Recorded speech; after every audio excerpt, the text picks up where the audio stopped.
제가 2001년도에 이제 교회를 처음 가서 2002년도에 제가 세례를 받았습니다. 세례를 받을 때 세례문답 교육을 4주간 제가 받고 여러분 우리는 세례 볼 때 시험 안 치잖아요. 제가 다녔던 모교회 해운대에서는 시험을 봤습니다. 시험 문제 중에 하나가 세 문제 주관식 나오는데 사도신경을 주관식으로 쓰라고 하고, 그다음에 주기도문 쓰라고 하고, 세 번째는 십계명을 쓰라라고 이렇게 문제가 나왔죠.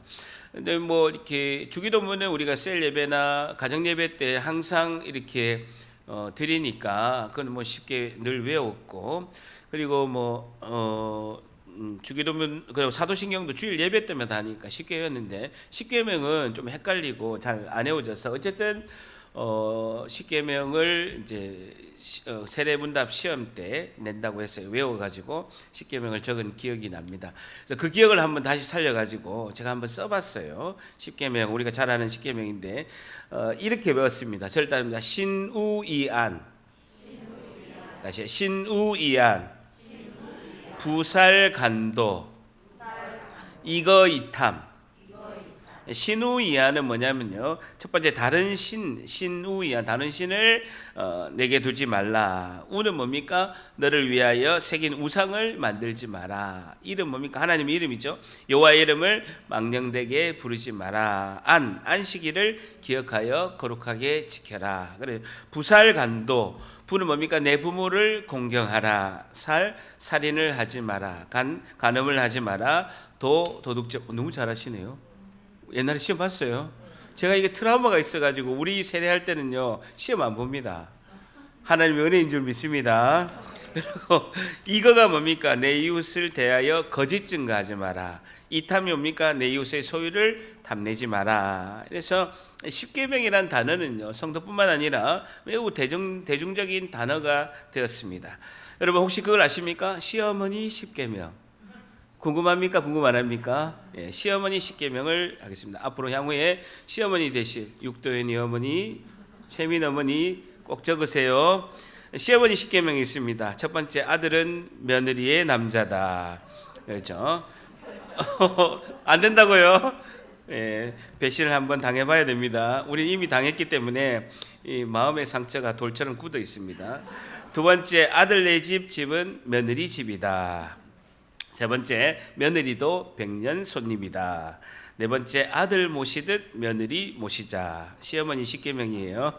다섯 번째, 며느리 일에 절대 간섭하지 말자. 여섯 번째, 며느리를 가르치려 하지 말자. 일곱 번째, 유산을 미리 주자. 여덟 번째, 며느리 친정 갈 때 눈치 주지 말자. 아홉 번째, 며느리는 시어머니 하기 나름이다. 열 번째, 내가 잘해야 아들이 행복하다라고 이렇게 십계명이라는 단어는 불신자에게도 매우 익숙한 단어입니다. 여러분 눈이 초롱초롱하시네요. 하나 더 하겠습니다. 부부 십계명. 두 사람이 동시에 화를 내지 말자. 두 사람이 동시에 화를 내지 말자. 전쟁이 난다는 거죠. 두 번째, 화가 났을 때 큰 소리를 내지 말라. 세 번째, 눈은 허물을 안 보고 입은 실수를 말하지 말라. 네 번째, 아내나 남편을 다른 사람과 비교하지 말라. 다섯 번째, 아픈 곳을 긁지 말라. 여섯 번째, 화를 품고 침상에 들어가지 말라. 일곱 번째, 처음 사랑을 잃지 말라.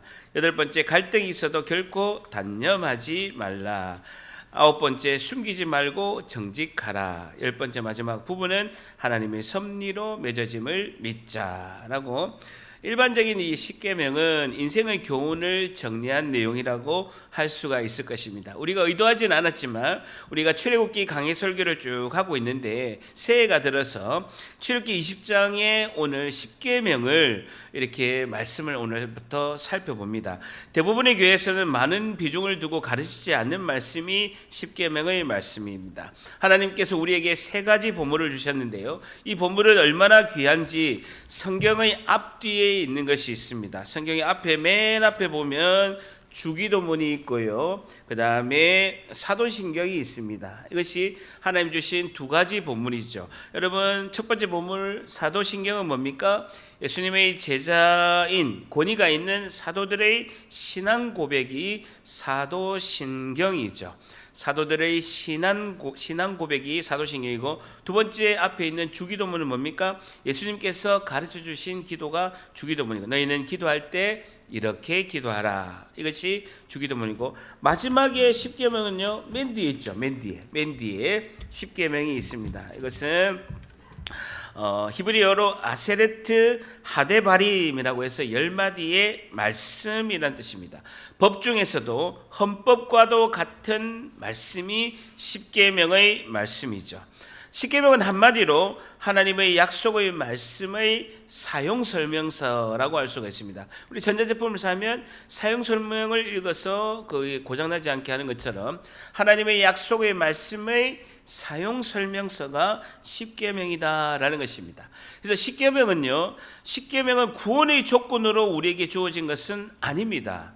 예수님을 믿음으로 구원을 받기 때문에 십계명을 지켜야 천국에 간다라는 것은 아닙니다. 구원의 조건이 십계명은 아닙니다. 그러나 십계명을 지켜야 구원을 받는 것은 아니지만, 우리가 예수님을 믿고 구원받은 백성은 하나님의 백성답게 살기 위해서는 하나님 주신 십계명의 말씀을 지켜야 된다라는 것이죠. 다시요, 하나님의 백성답게 살기 위해서 하나님께서 주신 계명의 말씀이 십계명이다라는 것입니다. 구원을 받은 백성이기 때문에, 천국 백성이기 때문에, 천국 백성은 천국 백성답게 살아야 한다라고 주신 말씀이 계명의 말씀이죠. 삶에서 은혜 받는 십계명, 삶으로 실천하는 십계명이 될 줄 믿습니다. 오늘 이 십계명의 말씀을 통해서 현대를 사는 우리 성도에게 이 십계명이 주는 의미가 무엇인지 오늘 살펴보고자 합니다. 다시요, 오늘 십계명의 말씀을 통해서 현대를 사는 우리 성도에게 주는 그 십계명의 의미가 무엇인지 우리가 오늘 자세히 살펴보도록 하겠습니다. 자, 출애굽기 20장 1절, 현대를 사는 우리에게 십계명이 주는 의미가 무엇인지 살펴보도록 하겠습니다. 출애굽기 20장 1절 한번 같이 읽습니다. 시작. 하나님이 이 모든 말씀으로 말씀하여 이르시되라는 것입니다. 이 모든 말씀으로 말씀하여 이르시되, 한번 줄 쳐보세요. 하나님께서 이스라엘 백성에게 430년의 노예 생활을 해방시키신 후에 출애굽하고 나서 3개월 만에 시내산에서 십계명을 말씀하셨습니다. 시내산에서 십계명을 말씀하셨습니다. 우리 지난주에 살펴본 출애굽기 19장 16절에 19절에 보면 모세와 하나님이 만나는 사건, 하나님과 이스라엘 백성이 만나실 때, 오늘 아까 영상도 봤습니다만은 빽빽한 구름, 우레, 번개, 나팔 소리, 자욱한 연기, 불 지진 가운데 하나님이 말씀하신 그 말씀이 십계명의 말씀이죠. 메모하시겠습니까? 신명기 5장 22절에는 여호와께서 이 모든 말씀을 산 위 불 가운데, 구름 가운데, 흑암 가운데 큰 음성으로 너희 총에 이르신 후에 더 말씀하지 아니하시고 그것을 두 돌판에 써서 내게 주셨느니라 라고 말씀하고 있습니다. 이 십계명의 말씀을 두 돌판에 하나님께서 쓰시고 직접 말씀하셔서 주셨다는 겁니다. 성경 어디에도 하나님이 말씀하시고 그 말씀하신 것을 직접 쓴 것은 십계명 단 하나밖에 없습니다. 그 정도 십계명은 중요한 거예요. 말씀하시기만 하셨지 그를 직접 하나님이 돌판에 쓰셔서 영원히 보존하고, 돌판에 쓴 것은 변하지가 않잖아요. 수천 년이 지나도 그대로 있기 때문에 영원히 보존하고 지켜야 된다라고 하신 것은 십계명 말씀 하나밖에 없어요. 굉장히 중요한 거예요. 우리가 십계명을 지켜야 구원을 받는 것은 아니지만 천국 가는 백성으로서는 반드시 지켜야 될 하나님이 주신 제일 중요한 말씀, 법 중에서는 헌법이 제일 큰 법이고 중요한 법이듯이 우리에게 주신 가장 큰 중요한 말씀이 십계명의 말씀이시다라는 것이죠. 그래서 한 돌판에는요 하나님에 대한 계명, 하나님과의 관계 1계명에서 4계명까지 4개의 계명이 한 판에 있고요. 또 한 판에는 5계명부터 10계명까지 6개의 계명이 사람과의 관계입니다. 대인관계, 사람과의 관계는 어떻게 해야 되냐라는 것을 말씀하고 있는 것이죠. 어쨌든 유일하게 10계명만 하나님이 말씀하시고 하나님이 직접 쓰셨다라는 것이죠. 자, 2절이 굉장히 중요합니다. 여러분 2절 다 여러분이 1계명부터 시절한데요 2절이 10계명의 개요, 서문이에요. 서문인데 2절이 굉장히 중요한 2절입니다. 2절 한번 같이 읽습니다. 시작. 나는 너를 애굽 땅 종되었던 집에서 인도하여 내 하나님 여호와니라. 이 2절을요 10계명의 서문, 개요 전체 내용을 압축한 그 10계명의 들어가는 문, 서문, 개요를 2절에서 말씀하고 있는데요. 나는 동그라미 치시고 내 하나님 여호와 줄쳐 보십시오. 서문은 너무나 중요한데 10계명을 지켜야 되는 이유에 대해서 말씀하고 있어요. 왜 10계명을 지켜야 되느냐 이유를 말씀하고 있는 거죠. 서문은 이 2절은요 하나님과 하나님 백성의 관계를 말씀하고 있습니다. 하나님과 하나님 백성의 관계를 2절은 말씀하고 있는데 하나님이 나와 어떤 관계인지를 정확하게 말씀하고 있습니다. 10계명의 서문, 개요를 모르고는요 10계명을 딱 보게 되면요 율법이에요. 율법의 종교라고요. 명령과 복종만 요구하는 율법의 종교가 될 수 있는데 서문이 있기 때문에 사랑의 말씀이다라는 거예요.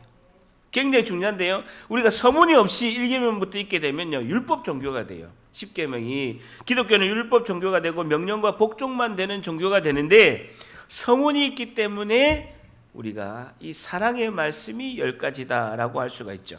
자, 서문은 하나님과 하나님 백성의 관계를 나타내고 있는데요. 첫 번째는요, 나는 내 하나님 여호와다라는 것입니다. 이 의미는 뭐냐면요, 첫 번째 약속과 언약을 세우시는 하나님이라는 거예요. 뭐라고요? 약속과 언약을 세우시는 하나님이라는 겁니다. 나는 너의 하나님 여호와다라는 거예요. 여호와라는 뜻이 뭡니까? 약속하시는 하나님이라는 뜻이죠. 약속하시는 하나님. 나는 너의 하나님 여호와다라는 겁니다. 하나님과 이스라엘 백성이 뭡니까? 신약시대에는 교회, 하나님과 우리 관계는요 언약과 약속의 관계라는 거예요. 하나님과 나는 약속의 관계다라는 겁니다. 절 따라합니다. 하나님과 나는 약속의 관계다. 언약과 약속의 관계다라는 것이죠. 이 약속을 돌판에 새기신 것은요 언약이 절대로 사라지지 않는다는 거예요. 절대로 사라지지 않는다는 것입니다. 그 내용이 영구적인 효력이 있고 10계명은 지금 우리에게도 유효하고 효력을 발휘하고 있다라고 말씀하고 있습니다. 10계명이 선포된 지 1500년이 지난 때가 예수님의 시대입니다. 10계명이 3500년 전에 BC 1500년 전의 말씀이기 때문에 예수님 오기 전에 1500년 전의 말씀이에요. 근데도 예수님은 이 10계명을 언급하고 있습니다. 부자 청년이 할 때 뭐라고 했습니까? 10계명의 계명을 사람에 관련된 5계명에서 10계명 6개 계명을 언급하면서 이걸 지켰느냐라고 부자 청년에게 물어보죠. 부자 청년 다 지켰다 하죠. 사람에 대한 계명을 다 지켰다고 합니다. 그런데 진작 1계명에서 4계명 하나님보다 우선된 그 돈을 사랑하는 것을 하나님이 지적하시면서 너가 가진 돈을 가난한 사람에게 나눠줘라 라고 10계명을 언급하는 것이죠. 부자 청년이 심히 근심하여 예수님께서 떠나고 사라진 것을 볼 수가 있죠. 근데 제자들도 마찬가지로 이 10계명을 자주 언급하는 것을 볼 수가 있습니다. 그래서 이것은 10계명은요 지금도 유효한 하나님의 언약의 말씀이다라는 것이죠. 자, 두 번째는요. 자, 보세요. 너를 애굽 땅 종되었던 집에서 인도하여 낸, 이거 동그라미 쳐보세요. 애굽 땅 종되었던 집에서 인도하여 낸이라는 것이죠. 하나님과 하나님의 백성 관계. 두 번째는요. 하나님이 우리에게 행하신 구원을 말하고 있습니다. 하나님이 우리에게 행하신 구원, 해방을 말씀하고 있죠. 두 번째는 뭡니까? 하나님이 우리에게 행하신 구원의 해방을 강조하고 있는 것이죠. 애굽 땅 종되었던 집에서 인도하여 낸 내 하나님 여호와다라는 것입니다.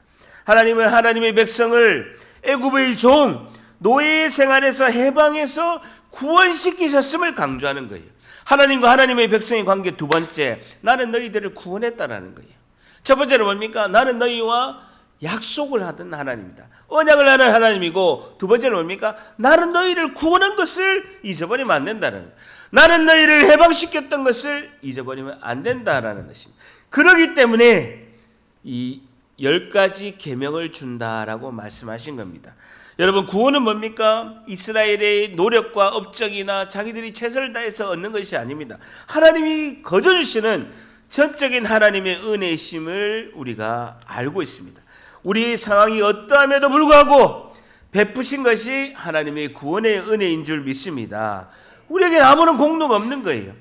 출애굽의 구원과 해방, 우리가 죄와 사망의 노예가 되고 죄와 사망의 감옥 안에 갇혔던 우리를 해방시킨 것은 우리가 노력하고 우리가 애쓴 것이 아니라 하나님께서 전적으로 하신 일이시고 하나님이 주신 선물의 은혜인 줄 믿습니다. 이에 십계명의 서문 개요는 강조하고 있는 거예요. 그 은혜 다음에 무엇이 주어집니까? 계명이 주어지는 거죠. 절단합니다. 율법은 은혜 아래에 있다. 서문은 뭘 강조합니까? 은혜를 강조하는 거예요. 나는 너희들과 약속하는 하나님이다. 너희들이 어떠한 공로나 노력하는 것이 아니라 나는 너희들에게 어떤 약속을 하는 하나님이고, 두 번째는 애굽에서 죄되었던 애굽의 사망과 죄의 노예되었던 너희들을 해방시킨 구원의 은혜를 베푸신 하나님이다라는 강조하는 거죠. 하나님은 은혜를 강조하고 10가지의 율법을 주어지는 거예요. 그래서 다시 말해서 율법은요, 어디 아래 있다? 은혜 아래 있다. 은혜가 먼저라는 거예요. 은혜가 먼저다는 거예요. 절단합니다. 은혜가 먼저다. 구원을 받은 은혜 다음에 하나님께서 십계명을 주신 그 목적을 분명히 말씀하고 있다라는 것이죠. 여러분 20장 6절 보세요. 20장 6절 한번 같이 읽습니다. 시작. 나를 사랑하고 내 계명을 지키는 자에는 천대까지 은혜를 베푸니라. 십계명의 목적을 20장 6절에 말씀하고 있습니다. 이 계명을 지키는 자에게는 천대까지 은혜를 베풀기 위해서 주님께서 십계명을 주어줬다라고 말씀하고 있습니다. 하나님께서 우리에게 복과 은혜를 천대까지 주기 위해서 이 십계명이 주어졌다라는 것이죠. 여러분 20장 12절에 보세요. 20장 12절 같이 있습니다. 시작. 내 부모를 공경하라. 그리하면 내 하나님 여호와가 내게 준 땅에서 내 생명이 길리라는. 부모를 공경하면 어떤 복을 준다고 말씀하셨습니까? 첫 번째 뭡니까? 내 하나님 여호와가 내게 준 땅에서 땅을 주신다는 거예요. 보세요. 부모를 공경하면 내 하나님 여호와가 내게 준 땅에서 땅을 주신다고. 두 번째는 뭡니까? 내 생명이 길리라는, 오래 사는 장수의 복을 주신다고 말씀하신 거예요. 자, 그럼 목적이 뭡니까? 내 부모를 공경하라 라고 목적이 있으면 그 목적은요, 땅을 주시고 장수의 복을 주시기 위해서 이 계명이 주어졌다라는 거예요. 하나님 주신 계명의 목적은요, 복의 은혜를 주시기 위해서 이 계명이 주어진다라는 것이죠.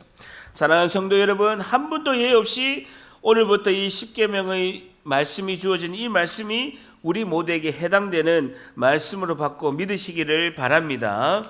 여러분 누가복음 4장 21절에 예수님께서 첫 설교를 하실 때 이렇게 말씀했습니다.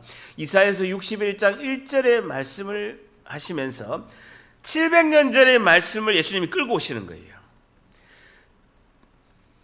해방을 시키시고 자유를 주시겠다라는 이사야서 61장 말씀을 예수님 오시기 전에 700년 전에 이사야서 말씀입니다. 그거를 딱 가지고 오시면서 예수님께서 누가복음 4장 21절에 이렇게 말씀하십니다. 이에 예수께서 그들에게 말씀하시되 이 글이 700년 전에 하신 이사야서 61장의 이 말씀이 오늘 너희 귀에 응하였느니라 라고 말씀하고 있습니다. 3500년 전에 이 십계명의 말씀이 오늘 우리의 귀에 응하신 줄 믿습니다. 붙들어야 되는 거예요. 십계명을 왜 주어졌느냐? 힘든 거 이걸 어떻게 지켜야 됩니까?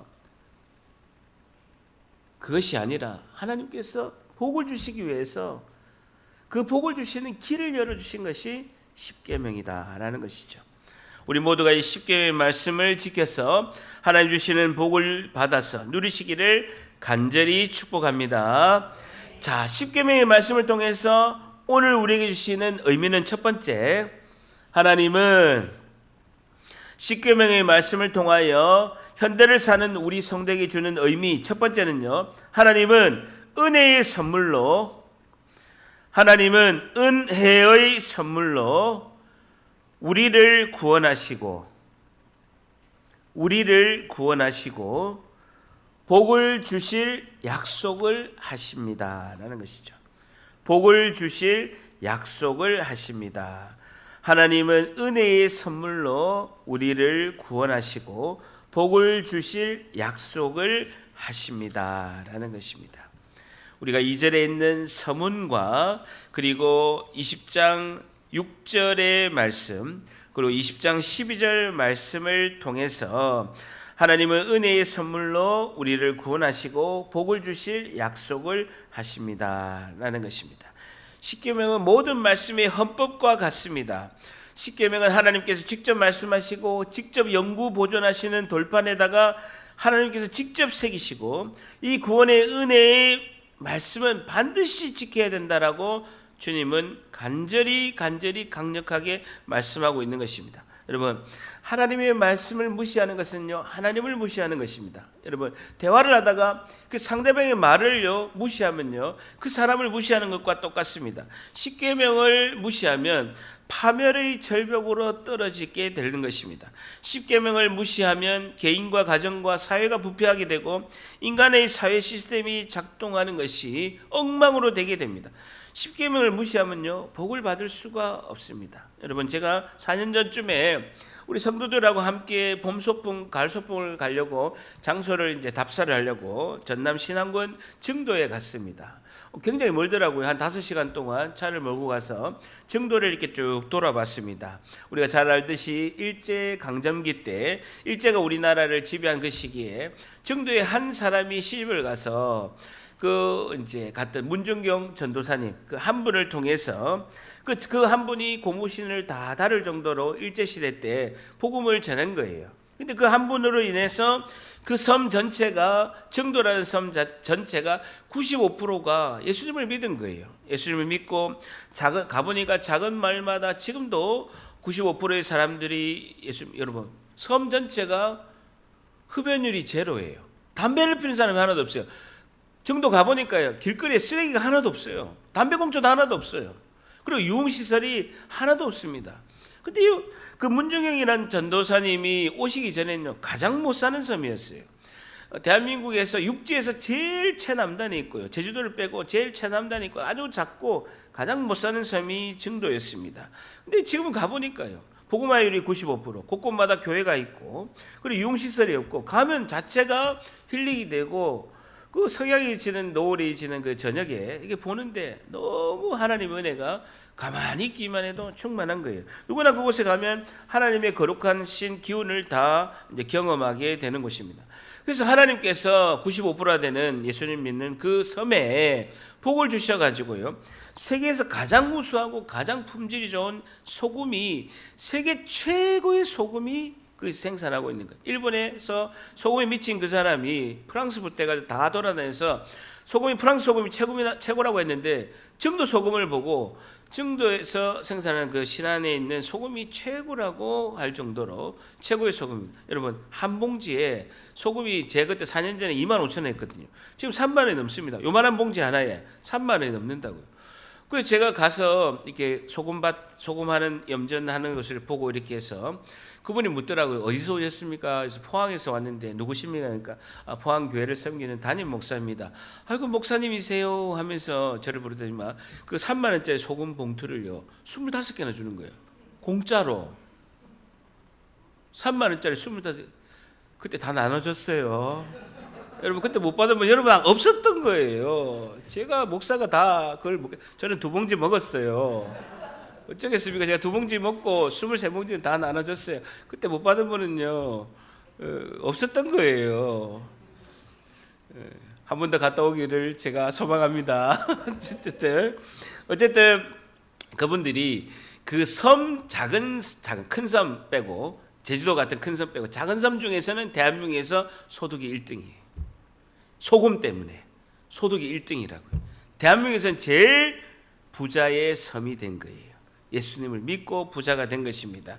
그리고 여러분, 거기 가보니까 제가 잘 몰랐는데 그 보물섬이라는 그 보물섬이 침몰된 그곳이 이렇게 표시가 돼 있어요. 가보니까 700년 전에 중국에서 보물을 잔뜩 싣고 도자기 한 2,500개를 싣고 금은 보화를 2톤을 싣고 28톤을 싣고 가다가 일본으로 가다가 그 증도 바닷가에서 꼬르륵 간 거예요. 1975년대 어떤 사람이 이렇게 배에서 그 그물을 던져가지고 이렇게 하는데 뭐가 두룩 걸린 거예요. 보니까 그 보물섬에 있는 보물이 걸린 거예요. 근데 그걸 10년간 1975년부터 1984년까지 10년간 그 보물을 캤는데요. 보물 도자기가 2611점. 2611점. 하나가 몇천만 하는 게 2611점이고요. 금은 주화가요. 28톤. 28kg 아닙니다. 28톤이 구수 신안 중도 바닷가에서 건지는 한때 바다 던져가지고 그물 던지면 보물 나온다고 했던 것이 증도로 바뀐 거예요. 그 75년 전에는요 다 가난한 거예요. 근데 한 문정경 전도사님을 통해서 하나님께서 부강하신 겁니다. 제가 늘 강조했듯이 이사야서 60장 5절 말씀, 이는 바다의 부가 내게로 돌아오며 이방 나라들의 재물이 내게로 옵니다. 이 말씀이 그대로 이루어진 것입니다. 여러분, 안타깝게도 대한민국의 서울, 부산, 대구 대도시들은요 이미 세속의 도시가 되고 숨이 막혀요. 증도 가면요 가슴이 뻥 뚫리고요, 가만히 있기만 해도 성령이 충만하고 이 안에서 정말 힐링이 되고 그냥 행복한 기운이 넘치는데 서울만 가도요 세속 도시가 돼서 숨이 꽉 막히는 것을 볼 수가 있습니다. 사람들이 대화하고 삶과 생각하는 가운데 하나님을 찾아보기가 어려운 시대가 되었다라는 것이죠. 자 2절 봅니다. 2절. 자, 1계명입니다. 너는 나 외에는 다른 신들을 내게 두지 말라라고 말씀하고 있습니다. 이 첫 계명이죠. 첫 계명을 말씀합니다. 자, 3절 같이 한번 읽습니다. 시작. 너는 나 외에는 다른 신들을 내게 두지 말라. 이 첫 계명을 들면서 우리가 의문이 생깁니다. 하나님 외에 다른 신들을 섬기지 말라고 한다면 그럼 다른 신들이 있다는 말인가? 그런 궁금증이 안 듭니까? 궁금증이 든다고 하셔야 설교 진도가 납니다. 궁금해야 돼요. 궁금 안 하면 설교가 안 됩니다. 어쨌든 그러면 하나님, 부처님, 알라신 등 많은 신이 있는데 그 중에서 우리 하나님이 제일 높으시고 하나님이 제일 세니까 하나님만 섬기라고 하는 뜻인가? 라고 생각할 수가 있다는 거예요. 메모하시겠습니까? 고린도전서 8장 4절에는 이렇게 말씀하고 있습니다. 고린도전서 8장 4절에는요, 우리가 우상은 세상에 아무것도 아니며 또한 하나님은 한 분밖에 없는 줄 아노라 라고 말씀하고 있습니다. 섬기는 우상은 세상에 아무것도 아니고 또한 하나님은 한 분밖에 없는 줄 아노라. 8장 5절에 비록 하늘에나 땅에나 신이라 불리는 자가 있어 많은 신과 많은 주가 있으나 고린도전서 8장 6절에는 그러나 우리에게는 한 하나님 곧 하나님이 계시니라고 말씀하고 있습니다. 만물이 그에게서 났고 우리도 그를 위하여 있고 또한 한 주 예수 그리스도께서 계시니 만물이 그로 말미암고 우리도 그로 말미암아 있느니라 라고 말씀하고 있습니다. 성경은 모든 세상의 신은 아무것도 아니고 참신은 오직 하나님 한 분밖에 없다고 말씀하고 있습니다. 불교나 천주교나 타종교는 이렇게 이야기합니다. 산정상에 오르는 길은 많다. 그러니까 여러 갈래 길이 있는데 구원이라는 산 정상을 가기 위해서는 여러 길이 있다. 이게 종교다원주의죠. 겉보기에는 매우 관대하고요, 매우 아주 마음이 넓은 종교처럼 보입니다. 조상실에서 제사도 지내고 절도 하라고 합니다. 술 담배도 해도 된다고 합니다. 우상의 형상인 대웅전의 부처상을 보게 되면요, 그 부처상이 도금으로 만든 부처상이 아무것도 아닌 그게 무슨 부처입니까? 그런데요, 눈에 보이는 부처다라고 하고 그 앞에서 108번 절을 하라고 합니다. 여러분, 하나님은 안 보이는데요, 부처는 눈에 보이는 형상이 있으니까 얼마나 확실합니까? 그러면서 하나님 한 분만, 오직 예수님만 믿으면 구원을 받는다는 기독교를 독선적이고 배타적 종교라고 합니다. 다시 보세요. 너는 나 외에 다른 신들을 내게 두지 말라. 이 계명은 10계명의 가장 기본 정신이라고 할 수가 있습니다. 여러분, 근데 굉장히 중요한 단어가 있는데요. 너는 나 외에는 다른 신들을 내게 두지 말라. 여기서 우리가 생각할 때는 이것만 생각합니다. 다른 신들을 내게 두지 말라라고 우리가 집중하고 있습니다. 그런데요, 진짜 중요한 거는요, 나 외에는이에요. 나 외에는 동그라미 쳐. 너는 나 외에는 동그라미 쳐보세요. 나 외에는 이럴 때 이 외에는이라는 단어가 파니힐이라는 단어입니다. 알파니힐이라는 단어입니다. 알파니힐이라는 단어, 나 외에는 알파니힐이라는 단어인데, 이 알이라는 단어가요, 앞이라는 뜻입니다. 비포라는 앞이라는 뜻이고, 파니힐이라는 단어가 뭡니까? 나의 얼굴이에요. 나의 얼굴. 여러분, 우리가 정말 은혜 받았던 창세기 32장의 30절 브니엘의 하나님 기억나십니까? 제가 일생 동안에 설교한 것 중에서 최고 은혜를 받았던 게 창세기 32장 30절, 하나님의 영광의 얼굴을 보았다. 브니엘의 하나님, 그 브니엘이 파누엘, 이 알파니엘하고 같은 단어예요. 다시 말해서 이 나 외에는 이 단어는요, 나의 얼굴 앞에서라는 뜻입니다. 무슨 뜻이라고요? 나의 얼굴 앞에서라는 뜻입니다. 원어를 풀어서 해석하면요, 지금 한국어 성경에는 너는 나 외에는 이라고 돼 있는데, 원어의 성경을 딱 보니까요, 너의 얼굴과 나의 얼굴, 하나님 얼굴 사이에 어떤 것도 두지 말라는 거예요.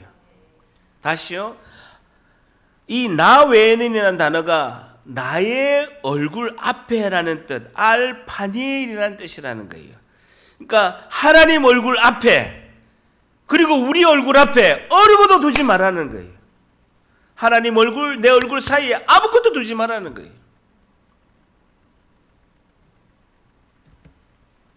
너의 얼굴과 나의 얼굴, 하나님 얼굴 앞에 어떤 것도 두면 안 된다는, 이 계명의 강조점은요, 너와 나 사이에 아무것도 두지 말라는. 오늘 설교 제목이 뭡니까? 너와 나 사이라는. 이 말씀은, 1계명의 말씀은 너와 나 사이에 어떤 것도 두지 말라는 것입니다. 사람이 생각하는 신이라고 생각하는 것들, 우상이라고 생각하는 것 아무것도 두지 말라는 것입니다. 너희가 430년 노예 생활하면서 그렇게 섬겼고 풍요를 주겠다라고 그 나일강의 신, 개구리 신, 파리 신, 이 신 다 섬겼다고 하는 그 신이라고 섬겼던 것들을 어떤 것도 너희 얼굴과 내 얼굴 사이에 두지 마라 라고 말씀하고 있습니다.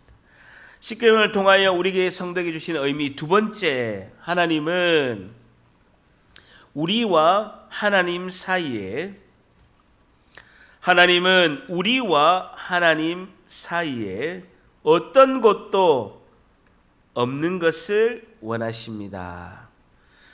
하나님은 우리와 하나님 사이에 어떤 것도 없는 것을 원하십니다. 아무것도 두지 말라는 거예요.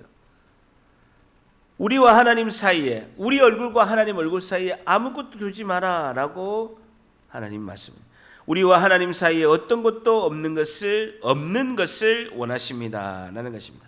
여러분, 예를 들어서 하영숙 자매가 저에게 이렇게 얘기했다라고 생각해 보십시오. 목사님, 꼭 저만 사랑하지 말고 다른 사람도 사랑해도 됩니다. 저만 꼭 사랑 안 해도 됩니다.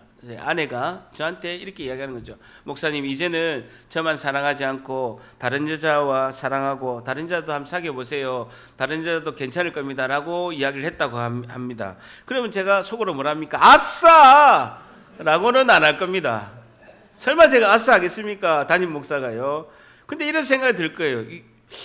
우리 마누라가 나를 안 사랑하는 건가? 아니, 나를 사랑한다면 목사님, 이제는 우리가 28년 살았으니까 다른 여자도 한번 사귀어보고 다른 여자하고 한번 사랑도 해보세요. 뭐야? 물론 아싸 할는지를 모르겠어요. 적어놨어요. 근데 그렇게는 안 하겠지만 내 아내가 나를 사랑하지 않는구나 라고 생각을 할 수 있다는 것이죠. 마찬가지로 하나님과 우리 사이에 하나님 뭐라고 말씀하십니까? 아무것도 없어야 된다, 어떤 것도 없어야 된다라는 것은 하나님께서 우리를 너무나 사랑하셔서 우리에게 주신 첫 계명인 줄 믿습니다. 하나님 우리에게 첫 계명을 주시는 거예요. 너무 사랑하니까 아무것도 두지 말라는 거예요. 내가 너를 너무 사랑한다라는 거예요. 그러니까 너와 나 사이에 더 사랑하는 거 아무것도 두지 말라는 것입니다. 여러분 생각해 보세요. 더군다나 하나님 얼굴 앞에서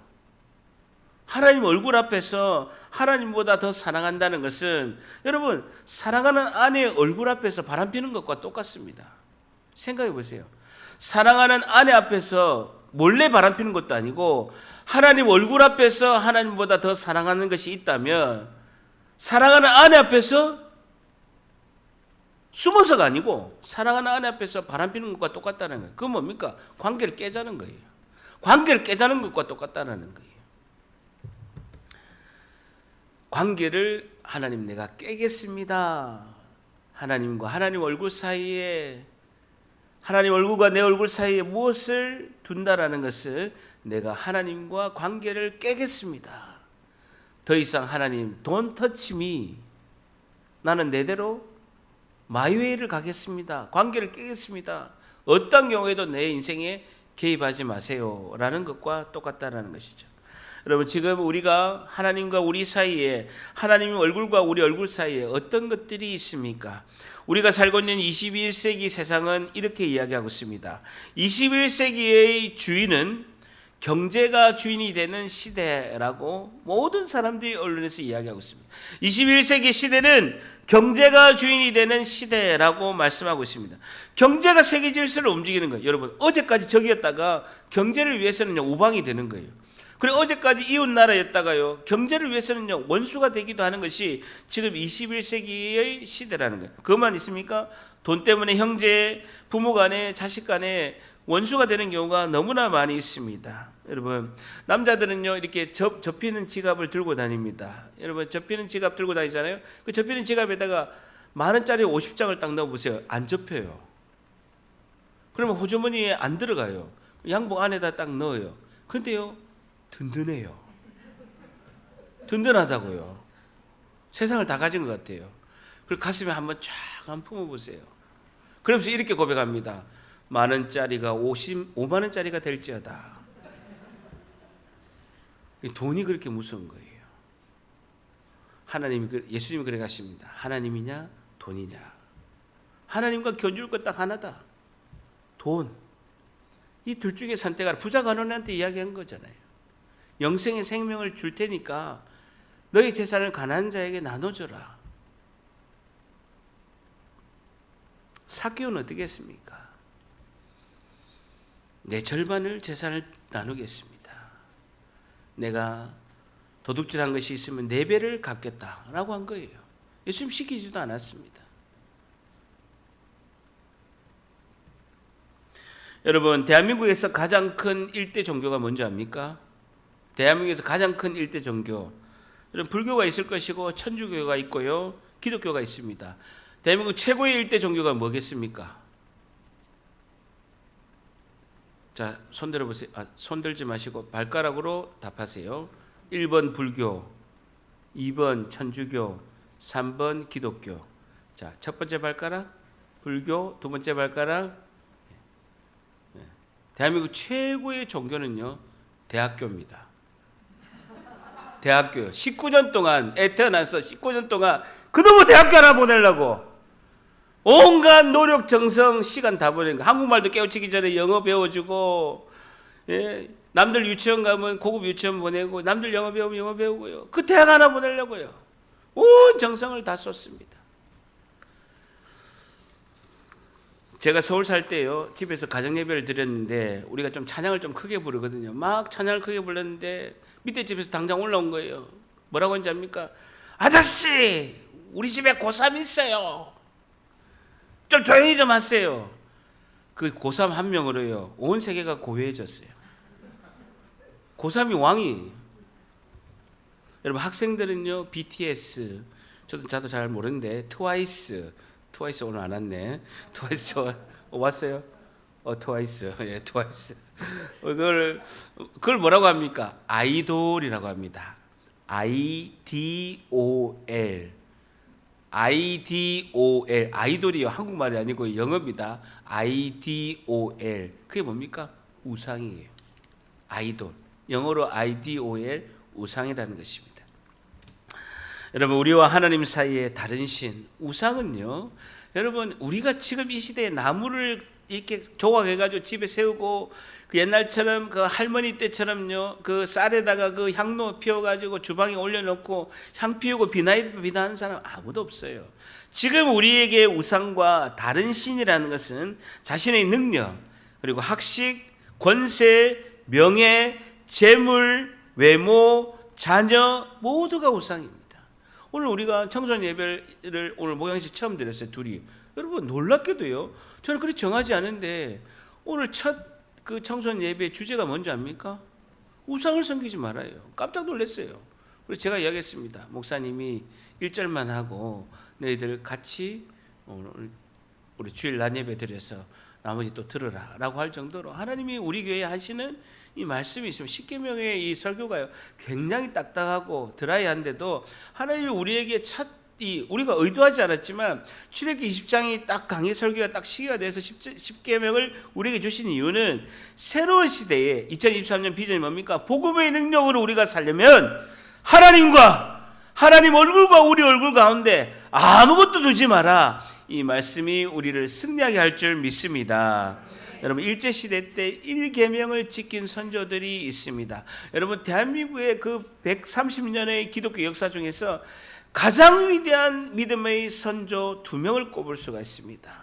제가 늘 강조했듯이 손양원 목사님, 사랑의 원자탄 손양원 목사님, 자기 두 아들, 첫째 아들, 둘째 아들이 공산당에게 총살당했는데 그 총살을 한 사람을 양자를 삼았습니다. 그리고 불과 얼마 안 있어서 본인도 공산당에게 총을 맞아서 순교했습니다. 믿음을 지키기 위해서, 믿음을 타협하지 않기 위해서 순교한 분들이 너무나 많이 있었습니다. 두 번째, 제가 꼽는 최고의 믿음의 선조 손양호 목사님과 견줄 수 있는 두 양대 기둥의 한 분은요, 주기철 목사님입니다.